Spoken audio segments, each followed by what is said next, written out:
Welcome to Daily Current Affair. Today we will discuss all the current affairs of 4th, 5th and 6th of December 2022. The question is, who has been elected as new president of AAAI, that is Advertising Agency Association of India. इसके new president किसको elect किया गया है? That is Prashant Kumar. So Prashant Kumar को क्या बना दिया गया है?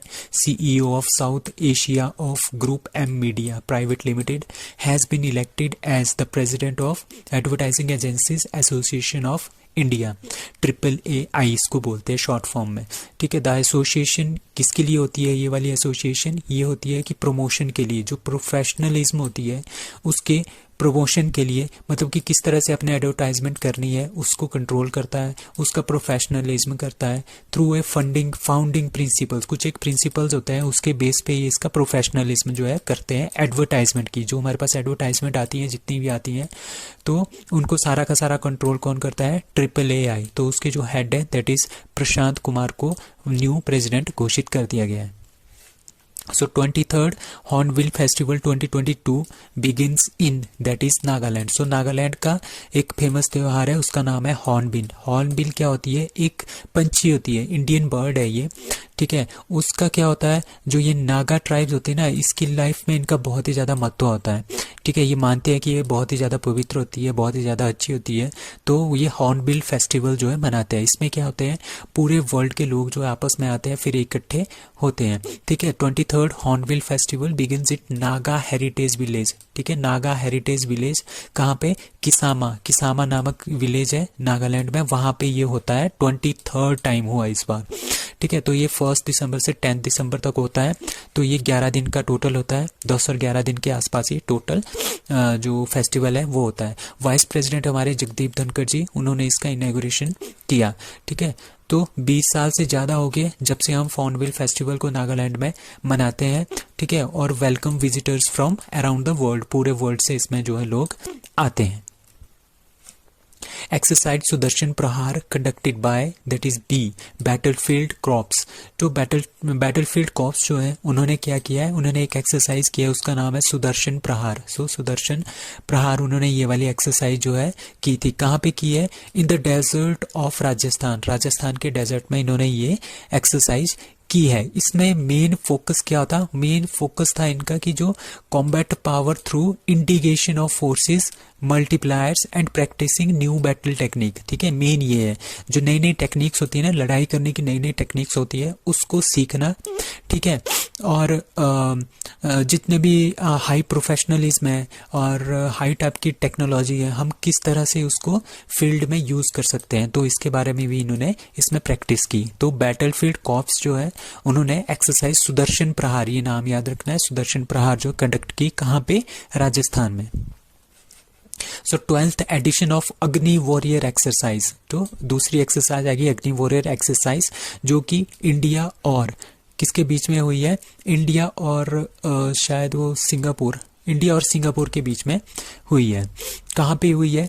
ये हुई है field firing ranges Deolali Maharashtra में हुई है. ठीक है. इसका आंसर है सी, that is Singapore. So exercise also included participation of both sides joint computer. ठीक है. इसमें क्या हुआ, अब क्या होगा, अब साइबर अटैक भी होता है. साइबर अटैक भी एक तरह का अटैक माना जाता है एक कंट्री का दूसरी कंट्रीज के ऊपर. तो इसमें क्या हुआ, इसमें जो नीचे टेक्नोलॉजी एक कंप्यूटर टेक्नोलॉजी होती है एंड आर्टिलरी ऑब्जर्वेशन सिमुलेशन. एक सिमुलेशन क्या होता है, एक आर्टिफिशियली जो है जैसे कंप्यूटर है, तो इसमें हम आर्टिफिशियली डिज़ाइन करेंगे कि किस तरह से लड़ाई हो रही है. ठीक है. और किस तरह से साइबर क्राइम भी हो रहा है. तो इसमें तो उसको रोकने के लिए दोनों साइड से अग्नि वॉरियर एक्सरसाइज जो है इंडिया और सिंगापुर के बीच में हुई है. So who won Vijay Hazare trophy 2022? That is B Saurashtra. तो सौराष्ट्र ने विजय हजारे ट्रॉफी 2022 जीती है. सौराष्ट्र और महाराष्ट्र फाइनल में पहुंचे थे, जिसमें सौराष्ट्र ने महाराष्ट्र को 5 विकेट से हरा के, कहाँ पे हुआ था इसका फाइनल? नरेंद्र मोदी स्टेडियम अहमदाबाद में हुआ था. विजय हजारे ट्रॉफी जो 2021 की है वो जीती है हिमाचल प्रदेश ने पहली बार, और 2022 में इस बार का टाइटल किसने जीता है? That is Saurashtra. Player of the match in the final that is Sheldon Jackson, 133 run in 135 balls. And player of the tournament Ruturaj Gaikwad, ठीक है। और अब कुछ और क्वेश्चंस है, लाइक रणजी ट्रॉफी 2022 मध्य प्रदेश जीता था, और सैयद मुश्ताक अली ट्रॉफी 2022 मुंबई जीता है, और T20 वर्ल्ड कप का जो फाइनल है जो कि ऑस्ट्रेलिया में हुआ था वो किसने जीता है, इंग्लैंड ने।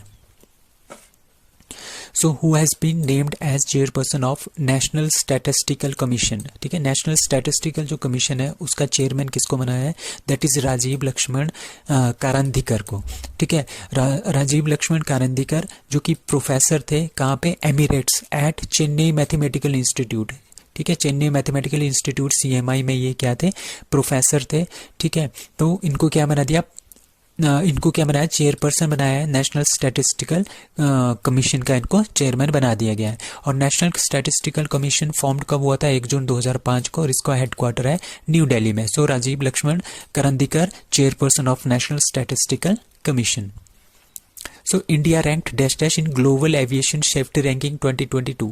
सो ग्लोबल एविएशन, एविएशन क्या होता है, जो हमारे पास हवाई जहाज वगैरह होते हैं ना, उसको बोलते हैं हम ट्रैवलिंग वाले, उनको बोलते हैं एविएशन फील्ड, ठीक है। ग्लोबल एविएशन कितने सेफ है, ठीक है, इंडिया के जहाज कितने सेफ है, इंडिया की जो एयरलाइन है कितनी सेफ है, वो है 48th नंबर पे, ठीक है। वर्ल्ड में 48th नंबर पे है इंडिया की, ठीक है। और आपने ध्यान रखना है चाइना हमारे से एक स्थान पीछे है, 49th, ठीक है। According to DGCA officials, India has jumped, पिछली बार क्या था, ये हमारे पास 48th पोजीशन हमारे पास आई है, किसने किया है, और ये जो रिपोर्ट है ये किसने, रैंकिंग जो है वो किसने की है, that is international civil aviation organisation ICAO, ठीक है। 4 साल पहले जो है इंडिया का रैंक था 102, ठीक है। अभी हम 48th पे आ गया, तो बहुत ही ज़्यादा जंप जो है हमने इसमें मारा है। सो New York film critics circle award 2022 who won best director award, ठीक है, that is SS Rajamouli. So India के जो SS राजामौली जी है उनको New York film critics circle award 2022 मिला है, वेरी इंपॉर्टेंट क्वेश्चन, ठीक है। इनके साथ जो कॉम्पिटिटर्स थे वो थे स्टीवन स्पिलबर्ग, डैरन एरन्स्की, सरा पोली एंड गिना प्रिंस ब्लैथवुड, ठीक है। तो ये बड़े बड़े हॉलीवुड के डायरेक्टर्स हैं, ठीक है। इन सब को पीछे छोड़ के हमारे SS राजामौली ने क्या जीता है, best New York film critics circle award 2022 जो इनको मिला है। किसके लिए मिला है, ये प्री इंडिपेंडेंस जो मूवी है RRR, ठीक है, जो जिसमें कि रामचरण और JR NTR इसमें थे, and real Indian revolutionary in 1920s, तो इसके लिए इनको बेस्ट डायरेक्टर का अवार्ड मिला है। So researchers from which institutions have developed a energy efficient computing platform to build next generation electronic devices। अब next generation के जो electronic devices है उसके लिए कम एनर्जी, ठीक है, जिस तरह से हमारे पास इलेक्ट्रॉनिक डिवाइसेस है वो कम से कम एनर्जी यूज़ करे और ज़्यादा से ज़्यादा अपनी परफॉर्मेंस दे, इस तरह की टेक्नोलॉजी पे कौन वर्क कर रहा है, that is IISc Indian institute of science जो है इसके लिए काम कर रहा है, ठीक है। कहाँ के researcher, Indian institute of science के रिसर्चर, कहाँ पे, centre for nano science and engineering, ठीक है।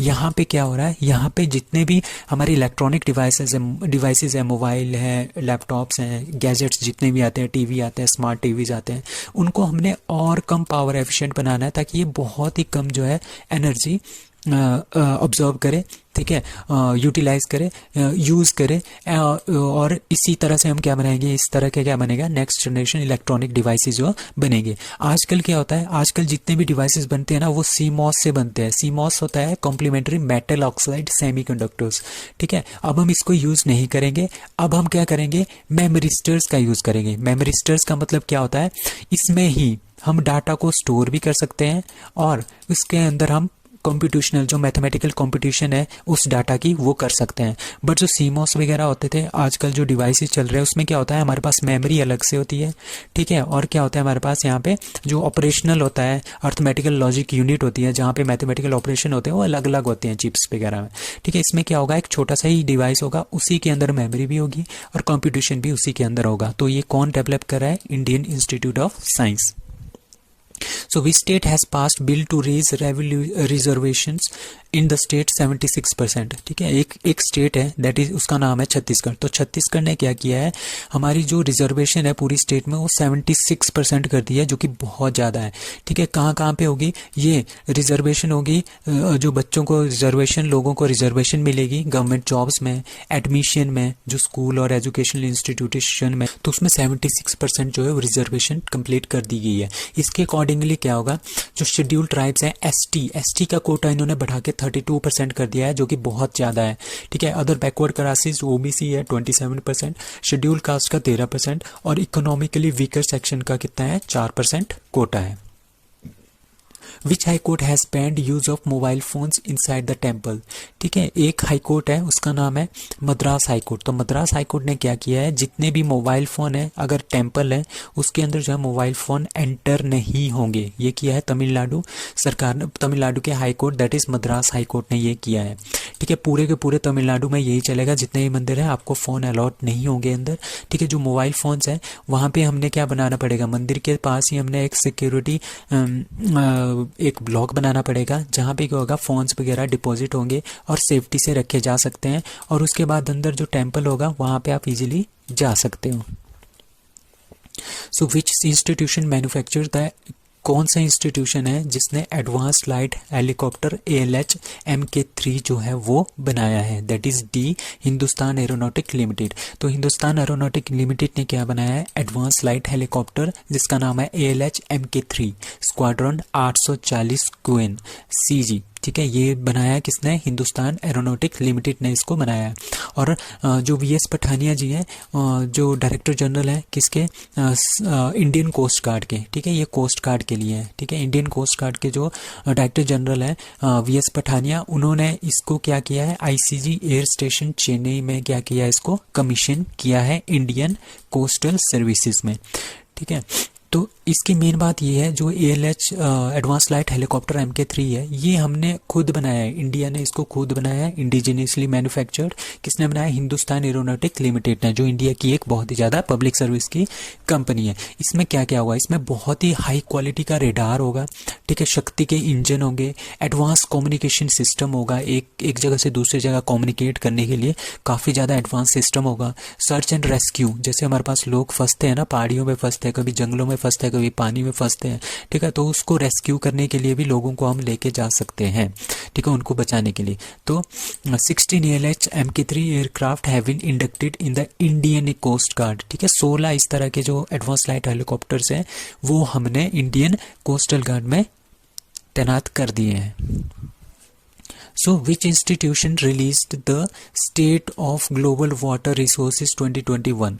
ठीक है, ग्लोबल पूरे वर्ल्ड में जितना भी पानी है, ग्राउंड वाटर का पानी है या फिर पीने का पानी है, ठीक है, उसने क्या किया है, ग्लोबल वाटर रिसोर्सेज किस इंस्टीट्यूशन ने जो है ये लॉन्च किया है, दैट इज ए WMO, मतलब वर्ल्ड मेट्रोलॉजिकल ऑर्गेनाइजेशन जो है, उन्होंने क्या किया है, एक रिपोर्ट निकाली है किसके ऊपर, state of global water resources, मतलब कि पूरे के पूरे वर्ल्ड में कितना पानी है। ठीक है, किस तरह से है, कितना पीने वाला है, कितना दूसरा पानी है, तो ये सारी की सारी रिपोर्ट जो है WMO ने निकाली है, that is world meteorological organisation. ठीक है, इस रिपोर्ट में ये बोला है, ये इसलिए चर्चा में है क्योंकि इन्होंने ऐसा बोला है कि जो गंगा के आसपास का जो पानी है, ठीक है, जो गंगा के आसपास वाला जो पानी है और रिवर, जितनी भी रिवर है उसके आसपास का जो पानी है ना, वहाँ पे जो वाटर की अवेलेबिलिटी है ग्राउंड वाटर की, ठीक है, ग्राउंड वाटर में ज़मीन के अंदर जो पानी होता है उसमें जो अवेलेबिलिटी है ना वो बहुत कम हो गई। 2002 में बहुत ज़्यादा था, अब 2021 में आके आते हुए बहुत ही कम हो गया है। ठीक है, तो ये किसने बोला है, WMO ने, that is world meteorological organisation ने।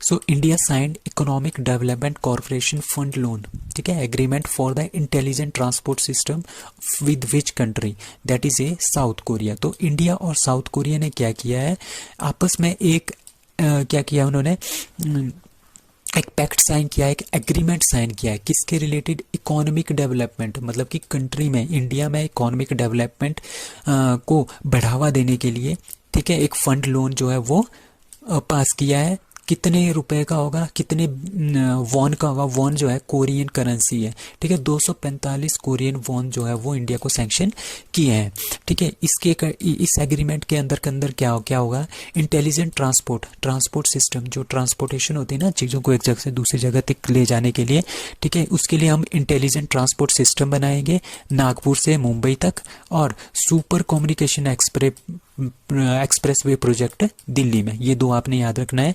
इंटेलिजेंट ट्रांसपोर्ट सिस्टम नागपुर से मुंबई और super communication expressway project Delhi में। तो ये दोनों बनाएंगे किसकी हेल्प से, इंडिया जो है साउथ कोरिया की हेल्प से ये बनाएगा।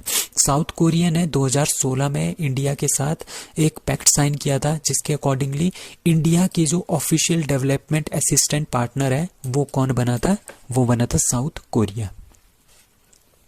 Wassenaar arrangement, which has been seen in news, is associated with which field? That is B, conventional weapon. So ये conventional weapon से related है, that is Wassenaar arrangement. इसमें क्या है, इंडिया जो है प्रेसिडेंट बना है, चेयरमैन बना है, किसका बना है, plenary of Wassenaar arrangement for a 1 year, 1 साल के लिए जो है इंडिया इसका क्या बना है, प्रेसिडेंट चेयरमैन बना है, किसका, प्लेनरी ऑफ वेसेनार अरेंजमेंट का, ठीक है। ये किससे रिलेटेड है, ये है कन्वेंशनल जो वेपन्स होते हैं ना, जो गन्स वगैरह या कुछ और इस तरह के वेपन्स होते हैं, तो उसके कन्वेंशनल वेपन्स, ठीक है, उससे ये रिलेटेड है। तो 5 साल पहले जो है इंडिया ने जो है इसको इसमें ज्वाइन हुआ था। इसमें 42 मेंबर्स, टोटल जो कंट्रीज हैं वो है 42, ठीक है। विच मॉनिटर, वो क्या करता है, ये मॉनिटर करता है transfer of conventional weapons and dual use goods. जिस तरह से हमारे पास एक देश से दूसरे देश तक हम क्या लेके जाते हैं, बहुत सारे वेपन्स कभी कभी जो है लेके जाते हैं टेररिस्ट या कुछ और, तो उनको मॉनिटर करना, उनको अच्छे से ट्रांसफर करना, ठीक है। जो अच्छे जो सैनिक्स वगैरह होते हैं, एक जगह से दूसरी जगह तक वेपन्स को ट्रांसपोर्ट करना, तो ये इनका काम होता है। तो ये होता है वेसेनार अरेंजमेंट। तो ये रिलेटेड है कन्वेंशनल वेपन से, और इंडिया इसका क्या है, चेयरमैन है for the year 2023। In the list of countries at risk of mass killing की लिस्ट में इंडिया कौन से नंबर पे है, दैट इज 8th नंबर पे है, बहुत ही बुरी दशा है, ठीक है। तो countries that are at highest risk for mass killing in 2022 and 23 की एक रिपोर्ट आई है, जिसमें पाकिस्तान पहले नंबर पे है, ठीक है। यहाँ पे क्या होगा, 6 में से 1 बंदे की मास किलिंग यहाँ पे होती है, ठीक है। 2020 और 2022 एंड 2023 में ये डाटा है। दूसरे नंबर पे यमन है, तीसरे पे म्यांमार, 5th पे इथोपिया, 6th पे नाइजीरिया, 7th पे अफगानिस्तान और 8th पे इंडिया। देखो इन सब कंट्रीज के बीच में इंडिया का भी नाम है। और खास बात ये है, इंडिया से नीचे कौन कौन सी कंट्री है, ठीक है। सूडान 9वें नंबर पे है, जबकि इंडिया 8वें नंबर पे है। सोमालिया, सीरिया, इराक, जिम्बाब्वे, इनसे भी पीछे है इंडिया। सो 162 कंट्रीज का हुआ था इसमें, उसमें से 8th नंबर जो है वो आया है इंडिया का। So that's all for today, thank you.